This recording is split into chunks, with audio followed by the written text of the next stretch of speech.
подкаст. Како? Next Gen. Next Gen подкаст. Next Gen. Next Gen. Ма ја и затоа поролка повака, значи, пошто не, знаеш како ова е... Сум кежу, пак ја коштува, ама по... Ама добро, да, не е нешто што, например, на телевизија мора кодекс, вака, така, например, поготово па на МТВ, ако си гостин, мораш да бидеш...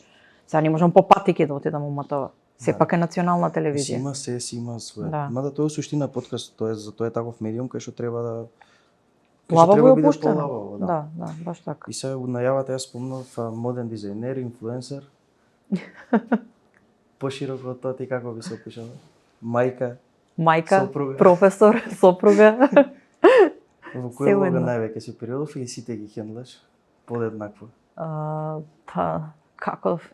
Не можам да кажам дека подеднакво, јас сум воркохолик по природа. Така да мене работата ми е на прво место. Секојаш знае сопругот да ме искритикува дека прво ја ставам работата па фамилијата. Не е така, да не се лажеме. Нормално дека фамилијата е на прво место, пред се децата и сопругот. Децата ми се уживот, нормално и сопругот заедно со децата.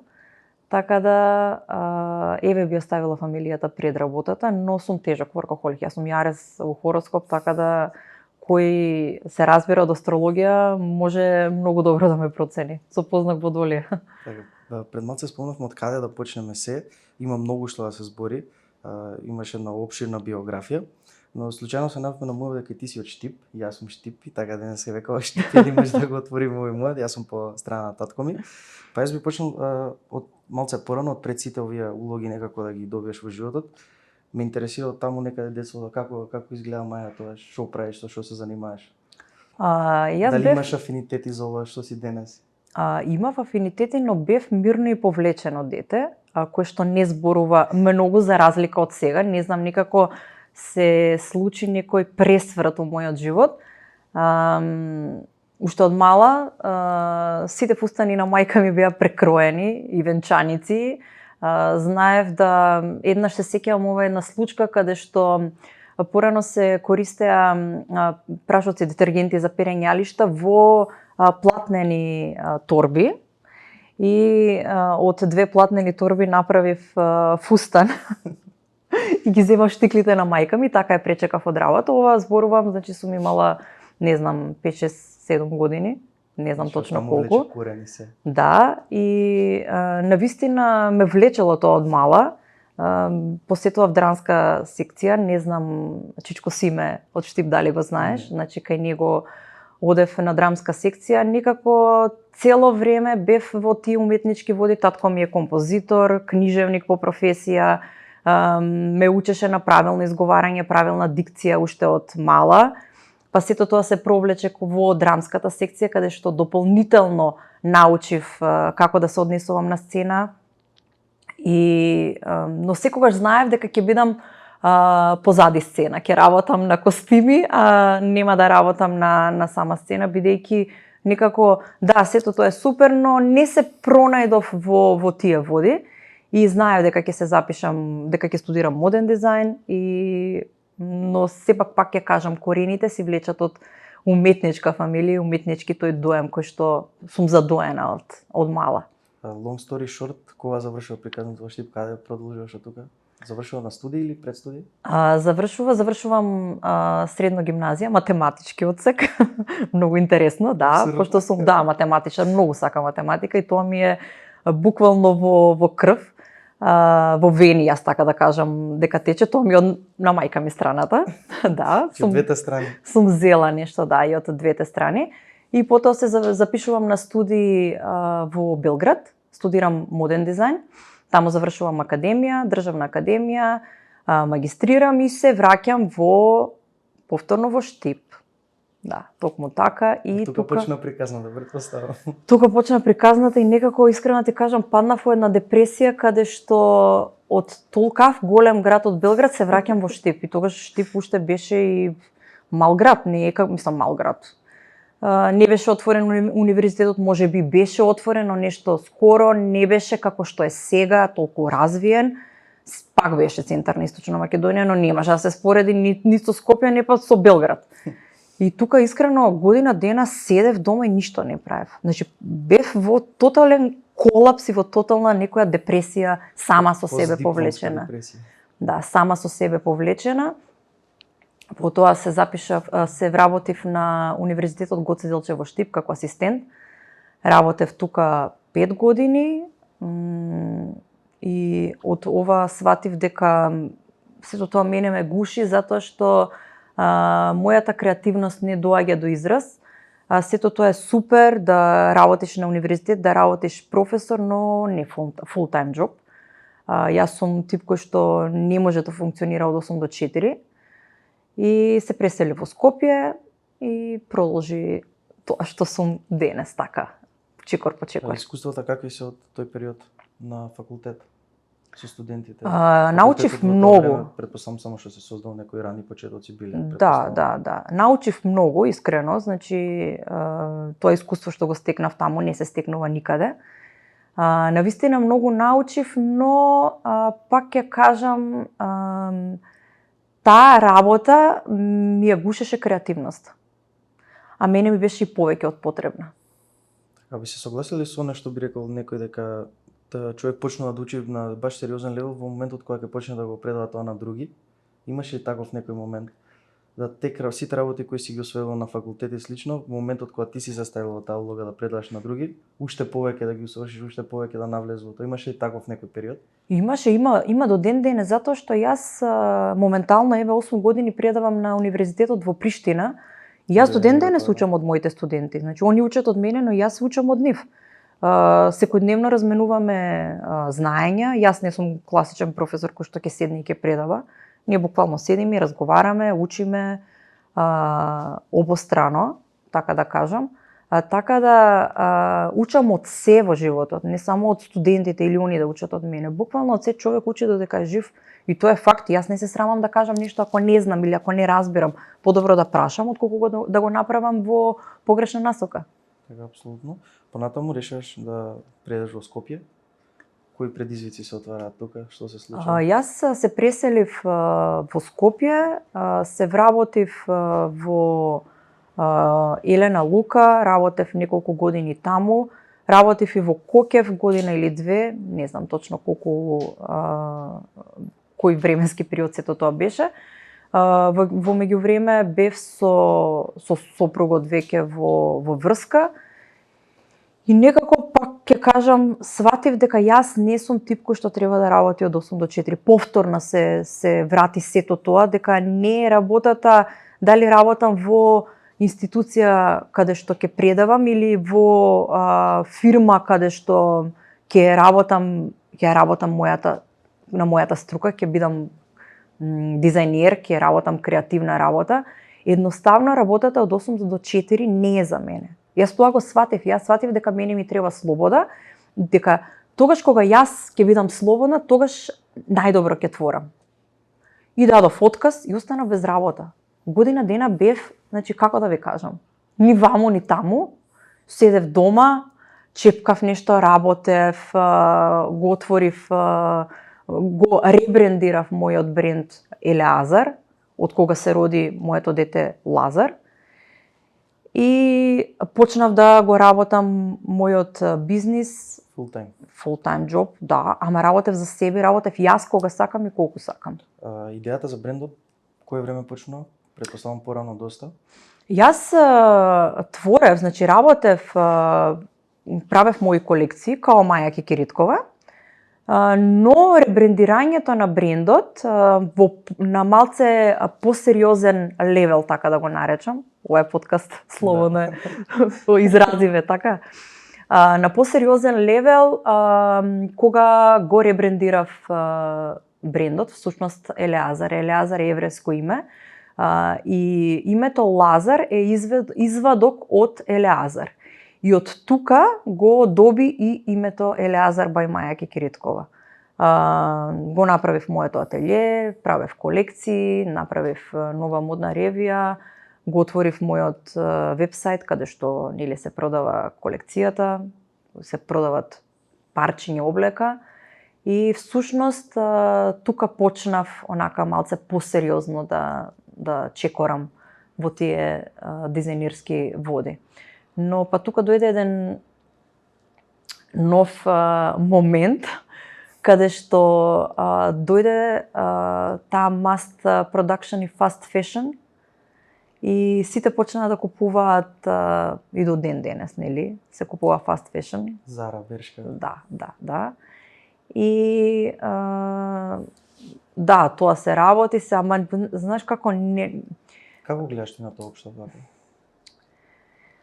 Многу работи се сменија од модата кога јас започнав до модата во денешно време. Пред се тргнувам од фактот што Министерство за култура модата не само Министерство за култура, да, ја става во забава. И самите, значи уште во тоа време модата беше како во рубрика во весници, тогаш имаше весници, немаше интернет медиуми, беше ставено во забава, не беше ставено во уметност.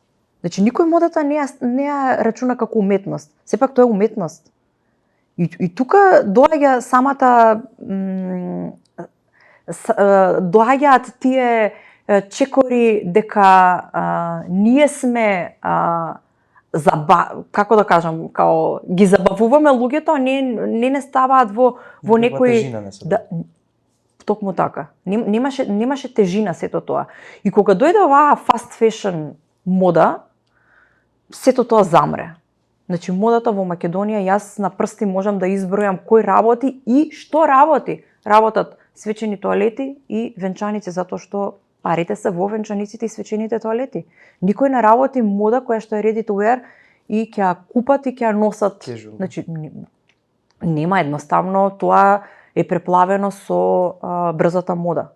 Купуваш, носиш, менуваш, ефтино и сите тоа го сакаат. Мислиш дека има шанси некако да се избори некој дизајнер, дизајнерската фела, како и да се нарече? Во Македонија? Општо тоа се случува на светско ниво. Јас баш имав дискусија со една представничка од Организација за заштита на животна средина, бидејќи таа брза мода или тој fast fashion не е само на напад од дизајнерите, највеќе на напад од таа некоја еко-свесна заедница, бидејќи се произведува Зара има како не знам некој нереален број на колекции годишно. Тоа се нереален број на парчиња, тоа е нереален број на отпад, бидејќи тоа нели нормално не се купува секоја. Тоа е најголемиот проблем, загадување на... Тоа е најголемиот проблем. Да. Од друга страна никаква тежина не се става на самата гардероба. И тука некако, не знам, од друга страна нели нормално. Секогаш се навраќаме на муабетот на бизнис. Се затоа ќе го отворим и од таа страна муабетот, нели каде се парите, таму е влијанието, лобито, така што претпоставам ќе биде тешко тоа нешто да се направи. Знаеш како, прво најголемиот проблем е луѓето кога купуваат облека не читаат состав на етикети. Значи мене составот ми е најбитен. Јас не можам да купам нешто што е 100% полиестер. Кај нас во денешно време да купиш нешто што е 100% природен материјал е многу мал процент и е прескапо. И луѓето гледаат, значи првично ја гледаат цената. Не го гледаат составот. А не гледаат дека тој состав кога ќе го ставиш врз кожата го прима и тоа се влегува во организмот. И од тука настануваат и болести и се. Не гледаат состав за деца. Значи, мене ми е многу битно составот за деца, се што купувам да е 100% природен материјал. Не можам на дете мое да дадам нешто што е синтетика. Гледам и за мене. Значи, не може да е 100% природен, но барем 60 до 70% да е природен материјал. Освен, нели, памук, каде што може да биде 100% памук. Но зборувам за волна, кашмир, свила, каде што гледаме да е поголем процент да е природен материјал. Кога е природен материјал и кога е квалитетно, парчето трае и подолго време. Јас секогаш тоа го промовирам и кај мене на мојот Инстаграм профил дека една жена, еден човек, не само жена, треба да има една капсуларна колекција. Што тоа значи? Луѓето не знаат што е капсуларна колекција.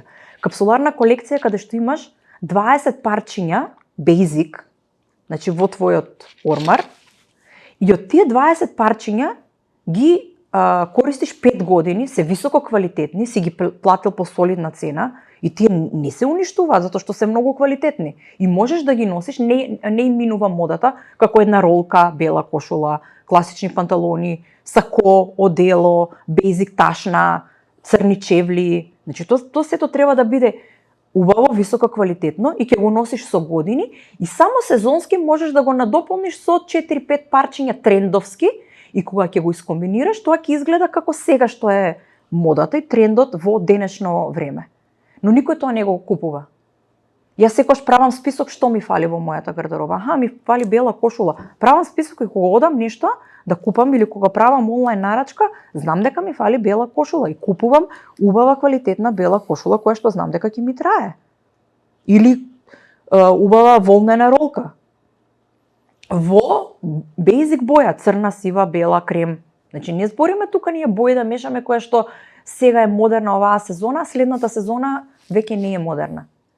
Тогаш кога ќе се роди таа свест кај луѓето да прават своја капсуларна колекција во својот ормар и само да надополнуваат сезонски, тогаш и нема да има таа брза мода и нема да се продава толку многу продуктите како што се Zara, Bershka, не знам, сите тие fast fashion.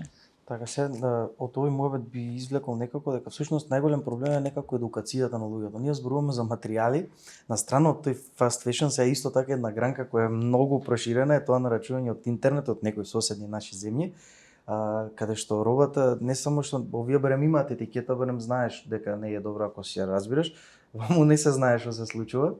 И тоа е некако уште паралелно со fast fashion се движи тој некако фешн и тоа е очигледно на луѓето им треба, мислам од моје гледиште, као не знам, као спрема моден дизајнер што ви кажал, дека можеби треба повеќе на таа самата едукација што ти го правиш, но мислам треба и поголемо комјунити се за тоа да вроди со некаков плод, е самата таа едукација да им се посочи на луѓето како да изградат својата мода, бидејќи е нормално и некој да не знае. Еве на пример јас сега за околу колекција, околу такви работи не сум ни дошол некој размислување, борете и секој да не се мислам, различно секој човек посветува време и внимание на модата, но секој сака да изгледа добро, што е исто така факт. Тоа не може никој да лаже и да каже дека не, но највеќе мислам дека е таму проблемот. Некој basic познавање на работите за како ти да искомбинираш, како цело време, како сега ти баш даде некој добар туторијал мини за како може да изгледаш и трендовски, да го уклопиш тоа со некој basic момент, да немаш постојано онаа потреба што наметнуваат брзата мода и овие Instagram страни и слично, дека цело време ти фали одредено различно парче и слично и се претходно ти оди во корпи и влегуваш во тој некој сайкл кај што немаш ни всушност ни свој стил, немаш ни квалитетни парчиња и на како појава тоа сето нели страда и кожата и сеако веќе влагаме во екосвесни теми што не мора сега толку реално дека е така.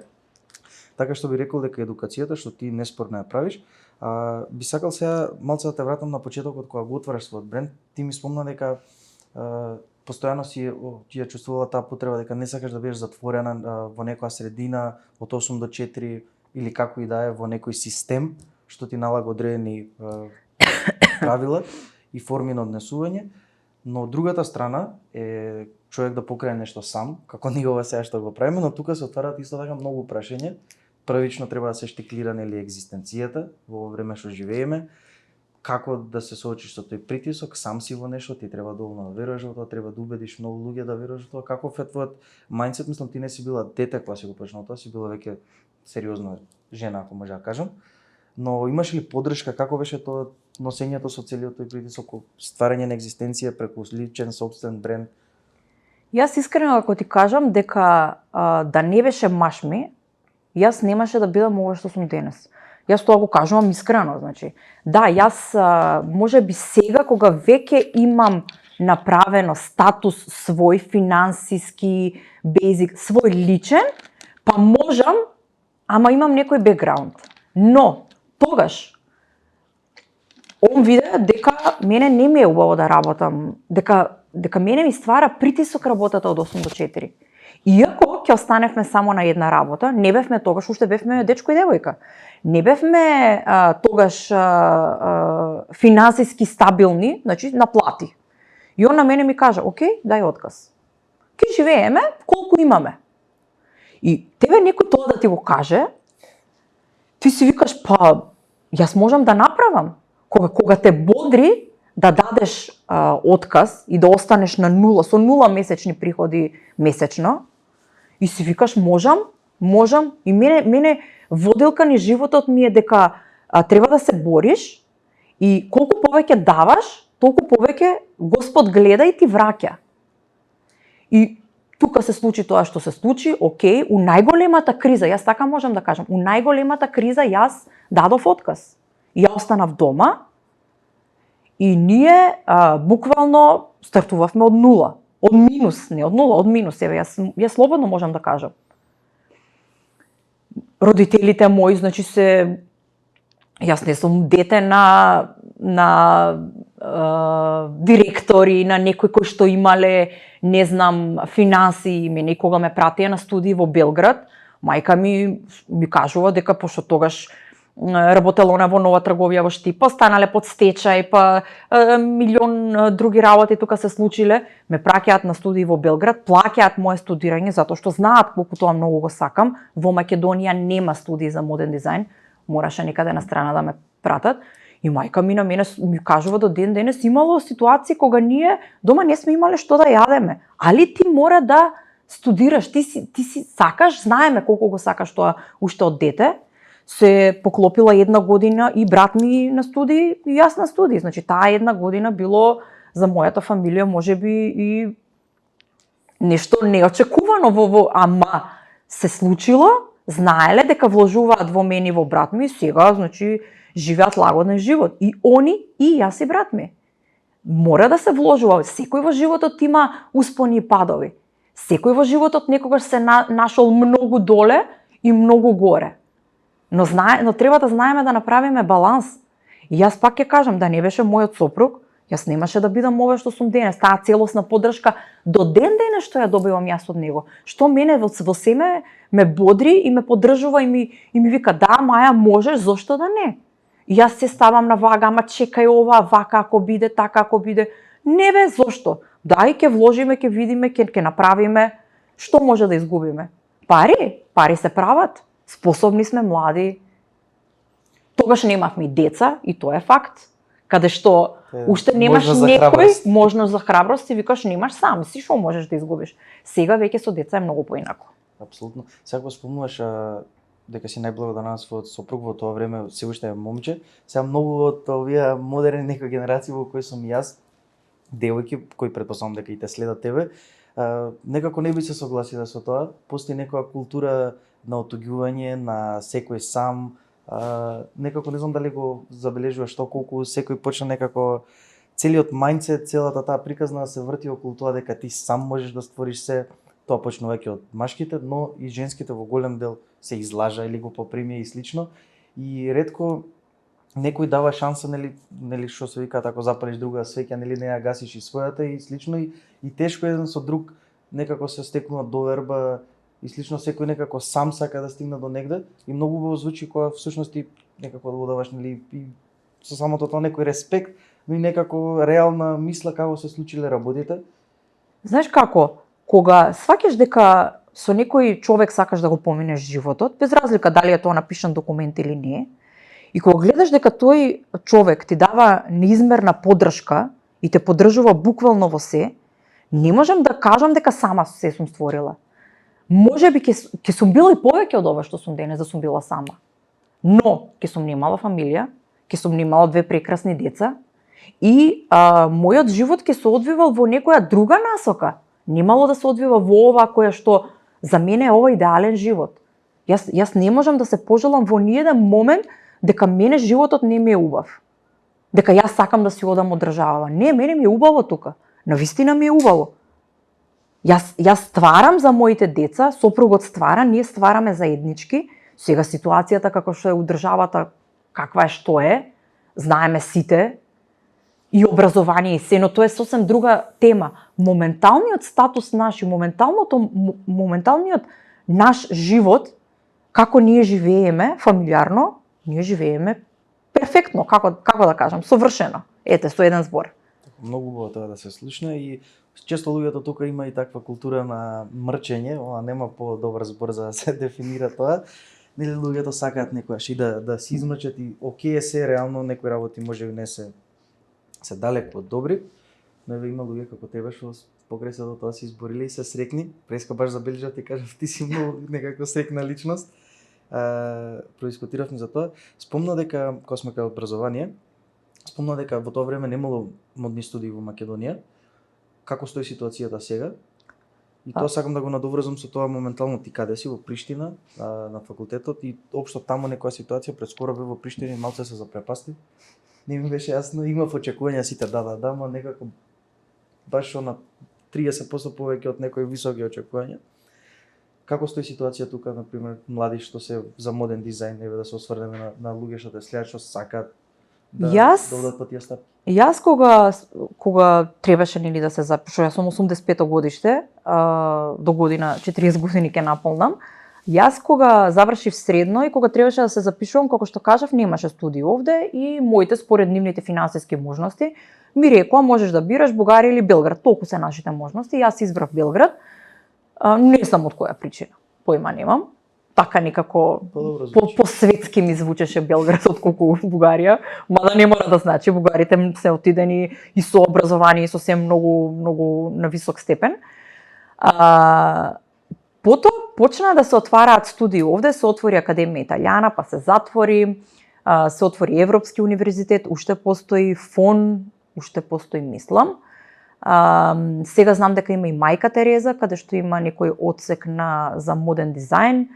Се отворија некои многу, се затворија, значи така, се отвара и се затвара. Еве, во Штип има технолошко-технички факултет, но не е стриктно за мода. Исто на технолошко-металуршки факултет во Скопје. Значи има смерови за мода, но така за моден дизајн, конкретно моментално мислам дека се само Европски универзитет и ФОН. Јас кога дадов отказ на Универзитетот Гоце Делчев во Штип и кога се префрлив овде нели со работава и тоа зборам кога сака универзумот да ги спои коцките, кога Господ те сака и кога веруваш дека можеш да успееш, кога дадов отказ, јас бев само неколку месеци без работа. Мене како гром од ведро небо, еден колега, Александар Рашковиќ, исто моден дизајнер и костимограф, тогаш работеше на факултетот во Приштина и јас како дадов отказ во април-мај, не знам точно кога беше, не ме држите за збор во Кокев, и во август-септември он ми вика као јас работам во Приштина на универзитет, им треба уште еден професор од странство, сакаш ли да работиш? Јас супер, немам работа, топ, како ќе ми дојде, еднаш неделно се оди, вика, саат и пол предавање, дупли часови, ќе одиме, вика, заедно и се враќаме. Јас уствари кога отидов на разговор таму, тогашниот уште сегашен декан, ми кажа као Маја ти овде ќе останеш минимум 10 години. Јас само вака го погледнав и викам што маја човекот кој останал на една работна позиција 10 години. Еве јас сум 8 година таму. Јас сум уште таму. Значи кога отидов таму и кога отидов во Приштина тогаш и Приштина сега после 8 години не може да се спореди. Како растат? Јас мислам дека Македонија оди наназад, наместо да расте, сите држави околу нас растат, само ние одиме наназад. Не знам на што се должи сето тоа. Да, веројатно се согласувам и тешко е веројатно да се дефинира што се случува. Баш во Приштина имав можност да одам на некој самит на ангел инвеститори за стартап и теми за млади претприемништво и се запрепастив во тоа колку ние сме биле понапред пред 7-8 10 години, да не речам 7-8, колку сме биле понапред од многу земји на Балканот и као што ни се случува последните 10 години е стварно тешко да се дефинира, да се објасни и бев запрепастен од првично очекував окей, ќе има згради, ќе има пари уложени, бетон, се окей изгледа топ, но и од таа културолошка страна се изненадив. Јас кога живот, како изгледаат локалите таму. Јас кога тргнав за Приштина одев со автобус тогаш. Значи затоа што не сакав да одам со кола. Ние тогаш автопатот уште не беше изграден. Значи темели имаше поставено. Може не знам ли дали имаше темели поставено. Одевме по стар пат. Значи тоа беше, како да ти кажам, патешествие. Тргнав сабале у 6, се враќав попладне у 5 за саат и пол работа. Но јас одев. Одев затоа што мене ми беше потребно работа. И тоа траеше, не знам, 2-3 години така нешто. После почнав да одам со кола. се изгради автопатот, сега сум за 45 минути, пошто јас живеам во Ѓорче, преку обиколница 45 минути, точно мене ми треба до работа, да отидам со минување на граница со се. Па поблиску да, мене до аеродром да отидам ми треба саат време во гужва. Така. Таму образованието, како се инвестира во образованието, факултетот конкретно ти кој работиш, секторот, моден дизајн, како изгледа амбициите, размислувањето таму за тоа се? Јас работам на приватен универзитет, значи тоа е огромен кампус каде што има многу факултети. Буквално изгледа како една америчка школа, јас така ќе кажам, затоа што слободно можам да кажам дека Косово се америчка колонија. Буквално со менза за јадење. Како што сме гледале на филмовите кога сме биле деца ете така изгледа. Преевтино, можам значи пола евро кафе, пола евро вода. Кога тргнав цените беа тие, уште се тие. Уште е пола 30 денари, уште 30 денари кафе, пола евро кафе и пола евро вода. За 1 евро пиеш вода и кафе. Тоа само кај нас се рекетира. Да, кај нас не знам, значи. Студентски кантини е најголемиот рекет. Храна некоја ефтина за јадење, менза со готвени јадење за студентите да можат пристојно да седнат да јадат. Значи, многу фино, многу културно. Студентите се чувствуваат како да се вреднуваат. Да. Убави објекти, згради, модерно се направено, се вложува во образование. Реално јас сум визитинг професор, само саат и полодам, значи не ја знам внатрешната политика како и функционира сето тоа на нив. Но од тоа што го гледам колку што сум таму еднаш неделно, многу можам да видам и многу се напреднати од тоа што биле кога сум почнала пред 8 години, тоа што се денес. Во однос, како што кажа, на ноќен живот, на градење, градби, значи да. Брендови, странски франшизи, токму така странски работи што може. Значи буквално се е донесено, нема они доаѓаа на шопинг Зара овде во Сити Мол, сега имаат се, буквално се. Немаат потреба. За храна имаат повеќе франшизи светски и слично. Нема врска сега кога спомнав Маја Кикириткова дека ќе дојде на подкаст, многу луѓе ќе речат инфлуенсерка. И сега ние зборевме за сега Маја Кикириткова како моден дизајнер, твоето градење до таа точка во животот. Како ти звучи тоа прво сега некој кој ќе рече инфлуенсер? Знаеш како луѓето не го разбираат за зборот инфлуенсер, сите мислат дека инфлуенсер е некој што се слика и си постира на Инстаграм. А никој не сваќа дека тоа е full time job. Значи буквално full time job, затоа што следбениците секој чекор те го следат. Значи мене ми се случува да ми праќаат скриншотови од лани што сум постирала, да ме прашат за нешто, за совет. Значи тоа се чуваат во датотеки, јас буквално така. Како започна сета таа моја приказна, многу спонтано. Јас почнав да едитирам видеа, да учам едитирање на видеа и правење на рилсови, тие транзиции по кои што нели е познат мојот контент, за да си го промовирам мојот бизнис. Значи мојот бренд. И едноставно сватив дека треба да го знам тоа и да го научам. Не го работев тоа ради инфлуенсерство, ради работа. Значи јас не бев инфлуенсер. Ќе ги легнев децата и навечер ќе седнав, гледам туторијали, пробувам, истражувам како се монтира, снимам, монтирам, постирам, гледам како тоа функционира на Инстаграм, колку тоа има гледаност. И сватив дека ствари тоа им се свиѓа на луѓето што го работам.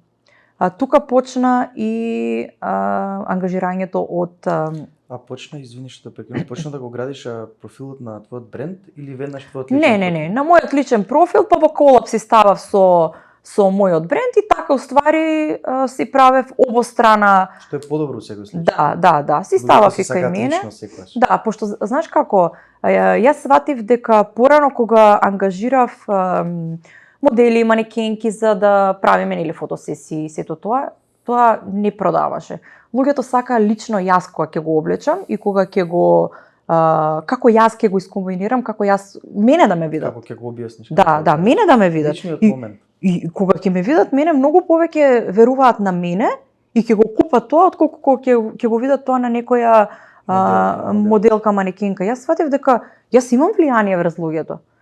И така дојде до тој момент на инфлуенсерство, до тој момент кога маркетинг агенциите почнува да ме ангажираат мене. Јас можам слободно да кажам дека мене одскочна даска во инфлуенсерството, нели, во градење на брендот инфлуенсер Маја Кикириткова, е ангажирањето на минатогодишниот проект на What the Fanta.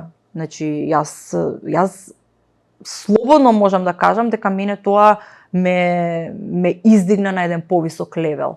Кога ме ангажира од маркетинг агенција за What the Fanta, јас тука почнав така малце на по-професионално ниво да ги правам рилсовите заедно со видеограф, нели нормално по мои сценарија, и од тука уствари почна и други маркетинг агенции да ме ангажираат и еве веќе скоро 2 години го работам професионално ова, каде што имам сериозни брендови кои што ги рекламирам, така да кажам.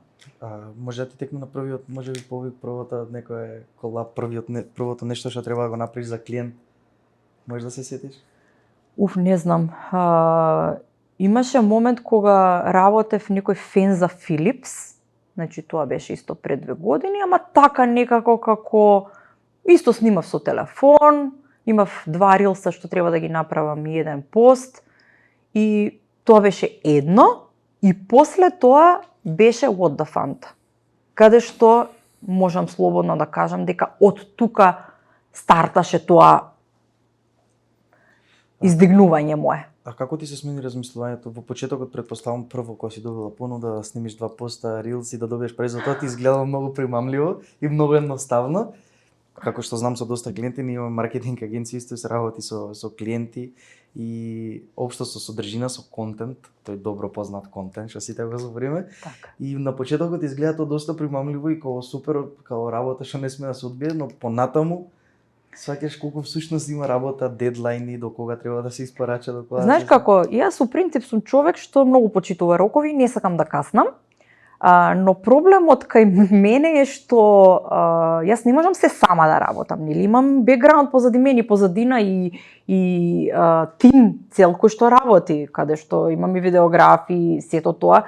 И сега еден ако касне, автоматски јас би каснал. Јас тука се ствара мојот револт и тука јас пренесувам работата, тука ја пренесувам дома.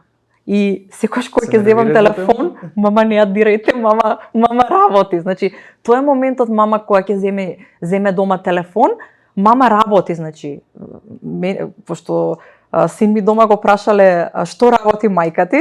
На телефон. И он рекло, мама предава на факултет, прави облека и мама работи на телефон. Значи, на него нема јасна таа работа на телефон, инфлуенсерство, како што на многу луѓе не им е јасна, јас слободно можам да кажам дека инфлуенсерството во моментов е број 1 маркетинг во цел свет. И ќе станува. И доста време наназад. Да, и ќе станува уште повеќе. Така е кога работиш во тим, нормално да има некои такви отстапки каде што чекај, не е готово, уште малце треба да се измонтира, па го праќаш на одобрување во маркетинг агенција, па ти го враќаат ако нешто не е во ред. Но јас најдов една тактика каде што прво праќам сценарио на одобрување значи буквално се што ќе има во видеото до аутфит, значи буквално се како ќе изгледа, за да можат да го одобрат, за подоцна да не дојдам до ситуација да ми речат не е добро. Може нешто ситно да се смени, значи кадар вака, али тоа е 3 минути работа каде што можеме да смениме, но да менуваме, да преснимуваме, до сега не ми се случило да ми вратат и да морам да преснимам видео или да пресликам фотографии. Да, ово може да го извадиме како совет за сите инфлуенсери. Па јас во принцип така функционирам и до сега. Највеќе таму за глава работата, кога треба да се смени ситница од една секунда и се случува целиот хаос. Да, токму така. Се во секој разговор ти ја спомнуваш и фамилијата и семејството, сопругот, децата. Ме интересира малце на таа страна се осврнеме, како првично моментот нели решавате да добиете деца и слично. Знам дека си имал одредени потешкоти што се доста чести во денешно време на тоа поле. Па сакаме во таму некаде да почне приказнат, па до сето денес како се хендлате како семејство и како што е сигурно исто така еден предизвик како сите овие што до сега ги наброивме. Мене сопругот, значи ние бевме година и 3-4 месеци во врска И ме запроси на мојот роден ден. Јас се вратив од Приштина, многу беше интересно и ми звони, ми вика као кај си? И ја викам па еве за кратко сум у кола, доаѓам на кај дома. Добро, као јас не сум дома, ајде ќе дојдам малце покасно. И јас му викам па ајде доаѓај више, не знам колку саат беше. Као доаѓај, треба да се договоривме дека треба да одиме на вечера за роден денов. Ке стигнам дема, као, ја, окей, добро, нема проблем, доаѓам дома, заклучено се, 27 декември, зимно време, стемнато се беше, 4 попладне, така нешто беше, отклучувам врата и влагам у спална, и он овде, значи со рози, со прстен, со све ме запроси, ја буквално не очекував. Значи он не знал што да ми купи као за роден ден и му текнало дента дека треба да ме запроси, значи он тоа е неговата приказка, не знам дали е од тој ден или малце порано било сето тоа, ма ете негова приказка сето тоа. И тука ме запроси, се јавивме на моите, им кажавме се и јас му викам као ајде викам да се спремаме, треба да одиме на вечера. Чекај уште малце, ајде ќе одиме едно друго и ми звони некој на звонче, викам кој е ова, викам сега, викам што звони на звонче. Он се организирал, значи друштво све, цело друштво дојде дома до Сабајле, викам, а вечерата имаме закажано, викам, и се јавив да откажам, значи затоа што не беше фино нели да биде сето тоа, да не се појавиме на вечера. И умеѓу време, значи закажавме свадба на нашата годишнина од врска на 19 август. Јас останав трудна, сето тоа бев 5 месец трудна на свадба. И Лазар требаше да се роди крај на јануари, но дете побрза, значи се роди пред време. И јас имав одлепување на плацента и овде малце не беше фина целата ситуација, каде што отидов во болница сама, сопругот беше на пред новогодишна забава, Лазар е роден на 22 декември. И викам, ајде, као, не морам да му се јавувам, му се јавив на докторот, вика, дојди, дежурен сум, супер, отидов и ми рече, Маја, вика, не е добра ситуацијата, мораме да те правиме итен царски рез. Јас овде прво дете, не знам што да правам, му се јавувам на Александар, му кажувам, он со брзина на светлината долета во болница и ме оперира. Јас отидов во 5 попладне, во 8 веќе бев породена. Дете беше во инкубатор, нова година пречекавме сами, значи сами отидовме во болница, стоевме до инкубатор и чекавме нова година.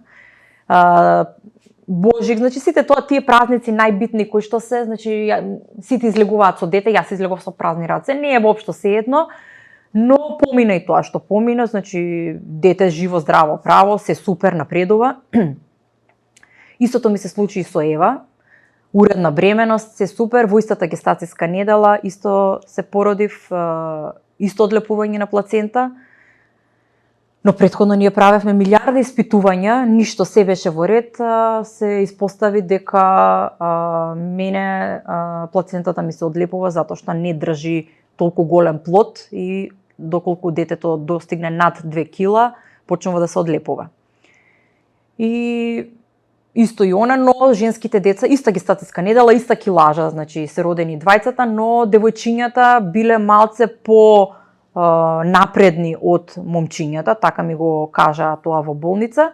Она не беше во инкубатор, беше само на обсервација. Бевме 8 дена во болница, излеговме заедно. Она е родена на 14 јануари и така, значи, со мали деца дома кои што тежат помалце од 2 кила Кока-кола, кога ќе ги земеш дома, но јас бев многу упорна, знаев дека треба да ги дојам децата, дека мајчиното млеко е најбитно за сето тоа. Работев на тоа да одржувам лактација, да цело време бев со една советничка за доање на телефон, ми кажуваше како, што да правам, додека детето е во болница, поготово за Лазар, еве за Ева веќе имав искуство. Додека детето е во болница, како да одржувам лактација, како дома кога ќе дојде, значи после 3 недели од болница да можам да го дојам детето и успеа во тоа и сум многу горда и моите деца до година и пол, значи беа со доење до 7 месеци и двајцата на ексклузивно доење и едниот и другиот. И можам да кажам само дека пак ќе се навратам на тоа дека Ако сакаш, можеш да успееш. Само треба вистински да го посакуваш сето тоа и да веруваш во тоа што го правиш. И ете, до ден денес сме фамилија, супер, значи функционираме дома, јарчеви 3, јас и двете деца. Не се знае кој поголеминат. Секој се тера по свое, но да се живи и здрави, значи ќе кажам дека барем имаат изграден карактер уште од мали. Така, поготово. Мислам секоја чест и за тебе и за храброста што го споделуваш што најотворено, бидејќи доста луѓе се соочуваат некако влегуваат во таа некоја темница да им се случува и тој проблем што е се Почест. за жал или за среќа, најбитно нели сите да бидат живи и здрави, како што спомна ти. Овој разговор веќе го движиме при крај негде со времето, па би сакал да те прашам за крај некои твои размислувања, некои твои планови, визии, мисли. Што е тоа што го мислиш периодов за виднината? Јас живеам оптимистички, позитивно, затоа што пак ќе кажам, верувам дека доколку дека треба да манифестираш за да се деси нешто. Верувам дека знам често тоа да го кажам и се зезаме со сопругот дека колку повеќе трошиш, толку повеќе добиваш, затоа што ако даваш, Господ гледа и ќе ти дава. Ако трошиш, ќе имаш повеќе. Ако си насмеан и животот ќе ти се насмевнува. Ако шириш позитива ќе ти се врати. Не дека немам црни мисли, далеко од тоа, да не се лажеме. Значи секој од нас знае да западне во некоја анксиозност и депресија и било што, но гледам тоа да не го манифестирам, да бројам до 10, да тие моменти да ги поминам сама со себе, да не манифестирам на фамилијата околу мене во тие моменти. Знам и да бидам избувлива и да викам по дома и да се дерам, како што знаат да кажат деца вас. Зошто викаш, зошто се дереш? Затоа што сите имаме такви моменти, сите се дереме и сите викаме по дома. На никој не ни е идеално во животот, но со тек на годините научив тоа да ги контролирам тие емоции, за разлика од порано, и да ги сведувам на минимум. Така, мислам дека ова е супер некако за крај. Ова прилика ќе искористам сега да ти дадам еден поклон од нашите заеднички пријатели, може слободно да кажам, и да ја поздравам Милена во оваа ситуација која не спои, прочем, и ми рече мора со Маја да снимиш. Има два модели, претпоставам дека овие се ноце повеќе фешн. Ти ги знаеш и моделите на памет. Да, јас сите модели ги знам, да. Токму така, фала ти. Ова е од нашите спонзори, подржувачи Urban Life. На нивниот сајт може да ги најдете торбите Бомбата, премиум италијански торби, Барнер очилата и уште доста брендови. Оние кои немаат попуст, може да добијат попуст со код NEXTGEN, 10% попуст на секоја нарачка. Маја, ќе ти се заблагодарам многу за овој разговор. Направивме, ова е најрано снимениот подкаст во историјата, во овие 30 епизоди. И ти се одзва, дојде на време и ние се уклопивме некако, ако направиме уште од 9 сабајле. Фала ти многу. Фала и на тебе. Исто, фала ти. Фала ти многу за поканата, навистина ми беше чест и задоволство, иако е прерано, станав, значи се расонивме, токму така, да. И навистина ми беше чест и задоволство да бидам твоја гостинка. Мило ми беше мене. Тоа е тоа за оваа епизода. До следно гледање, пријатно.